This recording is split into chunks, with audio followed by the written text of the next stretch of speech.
प्रत्यारोपित होने वाले अंगों में दोनों गुर्दे, किडनी, लीवर, फेफड़े, आंत, अग्न्याशय इत्यादि शामिल है। और साथ ही साथ ऊतकों के रूप में हमारी त्वचा, कॉर्निया, हृदय वाल्व और कार्टिलेज इत्यादि हड्डियां, वेसल्स इत्यादि को शामिल किया जाता है।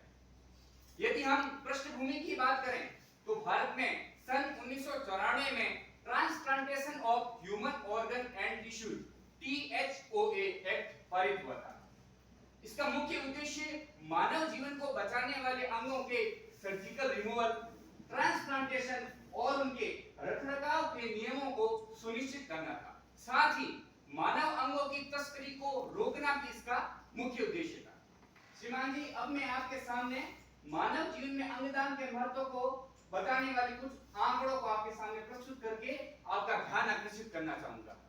सर्वप्रथम यदि हम किडनी की बात करें तो भारत में प्रतिवर्ष 1.8 लाख लोगों को किडनी प्रत्यारोपण की आवश्यकता होती है, परंतु उसमें से केवल 6000 लोग ही बच पाते हैं, उनका प्रत्यारोपण हो पाता है।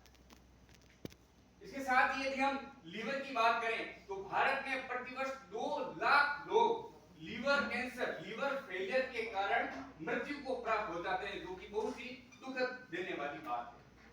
इन 2 लाख लोगों में से 10 से 15% अर्थात 25 से 30,000 लोगों को लीवर प्रत्यारोपण के द्वारा बचाया जा सकता है। लेकिन महोदय, दुर्भाग्य की बात यह है कि उन 2 लाख लोगों में से केवल 1500 लीवर ही प्रत्यारोपित हो पाते हैं। इसके साथ हम आंखों के जो कॉर्निया की बात करें तो हमारे देश में हर साल 1 लाख लोगों को कॉर्निया के प्रत्यारोपण की आवश्यकता होती है, जिसमें से केवल 25,000 कॉर्निया ही प्रत्यारोपित हो पाते हैं।